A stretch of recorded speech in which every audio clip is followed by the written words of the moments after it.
indee fii Sénégal ñu gis aussi ces événements du mois de mars ak jëy yi bëri yi nga xam ne amoon nañ ci ñu gis ne aussi Sénégal ñu bëgg ko ñu bañ ko crise des valeurs dafay am wala sax li nga xam ne mooy indiscipline notoire dañ koo seetlu à tous les niveaux mu nekk ñu féetoo ci pouvoir bi wala opposition wala ñun ñi sax nga xam ne ñoo nekk ci presse bi lu ñu war a def defuñ ko tey la notion de démocratie est-ce que nekkul piège boo xam ne moom la ñu tubaab bi tëral pour gën ñoo enfoncer ñi nga xam ne suñu sous-développement finalement est-ce que jaawul démocratie ak li nga xam ne mooy libertinage. xam nga toujours dama koy wax dëkk yi. li tax ñu juddu bokkul. France dafa juddu pour un besoin de liberté. nit ñi ñoo dem ba royauté bi ak clergé bi noot leen noot bu ëpp.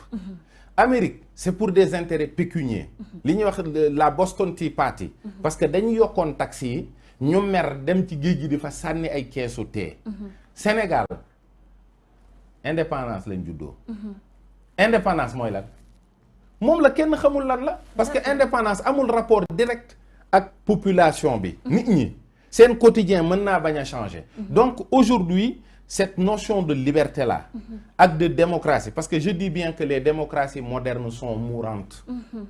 Nous allons vers des États totalitaires. Ça, c'est une autre histoire, mais fële jëm. Tout à fait. Donc, les démocraties modernes-là, tey tubaab yi nga xam ne ñoom ñoo ko fi teg ñu ngi koy bëgg a bàyyi. ñu ngi bëgg a dem vers ce qu'on appelle une gouvernance mondiale, un État totalitaire, etc. Ça va créer des blocs continentaux, parce que les États-nations là que nous avons, àddina tàmbalewul ak États-nations yi. État-nation yi yàggul France 1789 la juddu la France avec la royauté elle est née en 496 etc. Italie yàggul Amérique etc.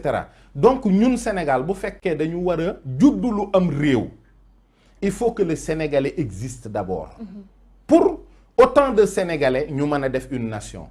Je te repose une question, je sais que c'est pas mon rôle. Qu'est-ce qu'un Sénégalais?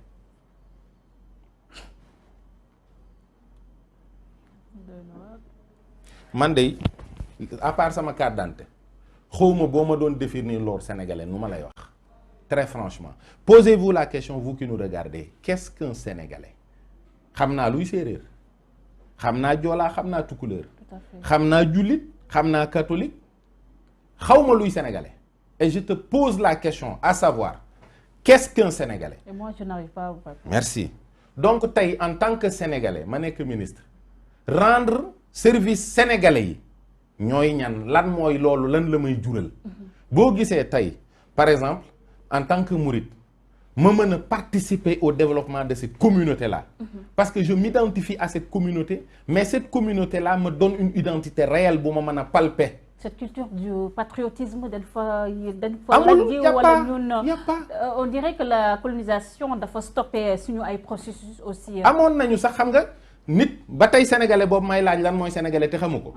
bu dee ab ajoor mën na ma ne ab ajoor laa. Tout à fait. bu dee bawol dana la ko wax. bu dee saalum noonu. bu bokkee ci beneen waaso c'est-à-dire on a beaucoup de termes qui nous définissent. En tant que d'autres communautés mais cet état-nation là bi nga xam ne moo ñu dajale. boo nee nit ki luy sénégalais mu am problème. On se retrouve pas dans ce. Donc réew mi.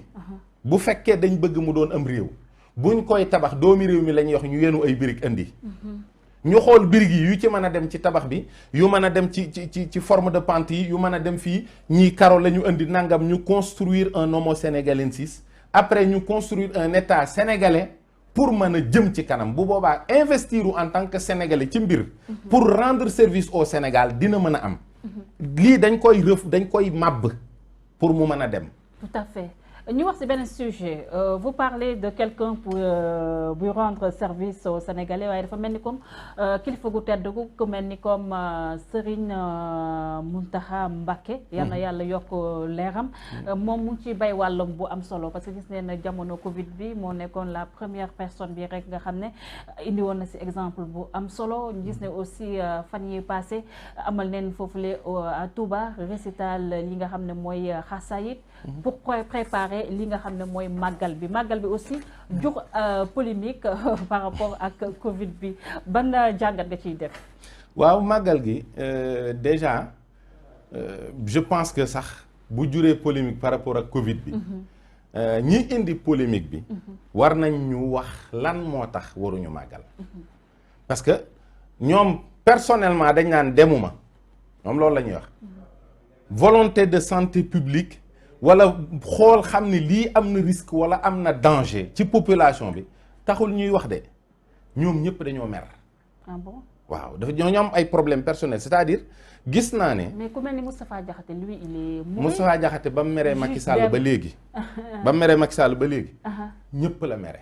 diggante bi wax na fi yonent bi sallallahu alayhi wa sallam lu ne bu ci tegul woon sëñ Touba sax kon Xaadimu Rasuul ji day manqué noonu la ñu demee ñoom ñaar maanaam boo ne kii lii di nga wax keelee loolu mënta ñàkk mais Macky Sall la mere boo bëggee dégg-dégg et c'est pour des raisons personnelles loolu moo tax mu jàpp ne kenn nekkatul ci réew mi ku mu war a mën a respecter te yëf yi du doxee noonu ni muy waxee nii moo tooñ parce que ñun xamaguñu lu Macky Sall wax te dégguñu mu wax dara te joxoon na ko ay privilèges jox ko ay fal jox ko nopp. ah moom déedéet troisième mandat bi leen ko dàqee aussi Keddo da cee artu rek surtout que si après ñu. kenn da ko cee wax loowul waxtaan na neex borom kër na bàyyi président mu gérer ay affaire am. ah mais aussi Keddo léegi nag bu nii noonu rek la demee ci période màggal gi xam nga comme par chaîne la noonu la continuer mere na Macky Sall.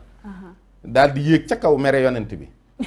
yéegaat ca kaw yaa ngi dégg fekk fa taalubeem bu baax ba sëñ Touba mu mere ko daal di wàccaat ci suuf fekk fi doomi sëñ Touba mu mere ko déggoo li mu wax de dafa léebu sénégalais te dégg nañ ko dane man duma màggali ndax màggal gi kenn woowuñu pour ñu màggaleeku nii loolu sëñ Fallou lay léebu sëriñ Fallilu moo woote 47 màggalu Touba te doomi sëñ Touba la te moo ko fi nekkal ba taxaw ne man mii may sëriñ Touba lu ngeen fi gisati doom la mbaa sët waaye Serigne Touba moom man la kon bu Serigne Touba jëlee décision wax ni bés bi mu am ci li nga xam ne ci la ko boroomam defal li mu bëggoon lépp mooy 18 safar te moom it ab dëkkam la am dëkk boobu it moom la ko sun borom nattoo xañ ko du fa man di dem ba ni mu fi bàyyeekoo mu dem tëdd ci dëkkam boobu ñëw doon xalif généralu boppam ci dëkkam boobu woo fa njabootam ne leen kaay leen nu màggalee ko fii ku ko xeebal ku ne bëgguloo ko bëggoo sëñ Touba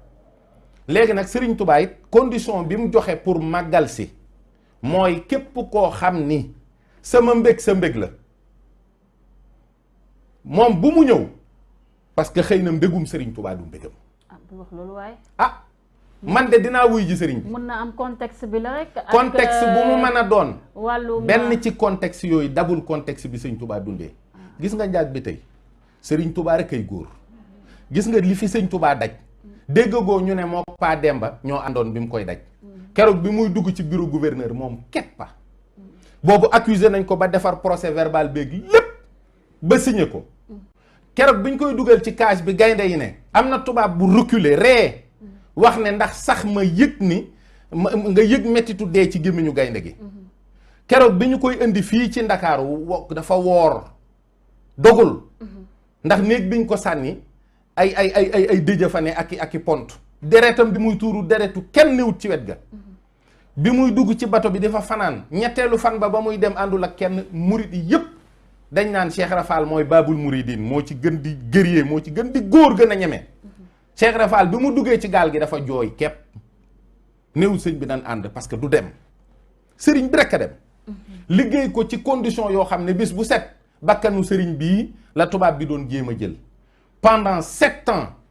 8 ans yu manqué tuuti mu amu ci pexe mu delloosi ko kaay leen def 200 kilomètres santale ma yàlla ñuy wut ay lay parce que dama fay dee dama fay feebar lu ko yonent bi waxuma ne sëñ Touba mën nañoo nawloon teeg moom ci lu ko yonent bi jaral moom sëñ Touba jaral nañu ko de dama ne lu ko yonent bi jaral rek ñun bu ñu amee lu ñuy jarle di ko jaay nañ ko loolu dugal nañ ko ci biir li ko yonent bi jaral maanaam màggali dee fa ñun ñëpp ngeen ñëw yéen gas fosse commune dugal ñu ci terewuñu bu ñu àggee foofu dañ ko fay màggal ndax foofa am na fa Serigne Saliou moo ne àjjana amul bis amul waxtu amul dara lu ñuy xamee temps nee na waaye bisu sëñ Touba bi saa bu del seetee ña fa ne ñoom seen borom da leen di dollil ay xéewal ba ñu yëg ne bis bi dellu si na kon fii ak fee ñoo yem rek fu ñu mën a ne dañ koy màggal macha allah waaw ñu wax si beneen mbir tuuti rek juge dem moom ndeysaan dafa xamul réew mi parce que quand tu fais man j'ai dit sax que le juge dem a signé sa déclaration de mort politique. Ah, pourquoi? Parce que le Magal, il est intouchable. Nous sommes une communauté très puissante et à tous les niveaux. ñu bëgg a def sunu yëf ngay wax ba ñeneen profito ci naan li nga wax ci suuf li nga wax ci kaw moom la ñëpp yi xalaat bum ñu laaj benn voix bum ñu wax benn volonté politique wala benn bëgg-bëgg ndax nun képp koo xam ne dañ lay jàppale ci wàllu politique dañuy xool nan ngay taxawee ci liggéeyu Sëñ Tuubaa yi na wuti feneen. mais Ceddo sànq yaa ngi wax ñun suñu kii nu ñu koy waxee sax le fait que le Sénégalais ne se retrouve pas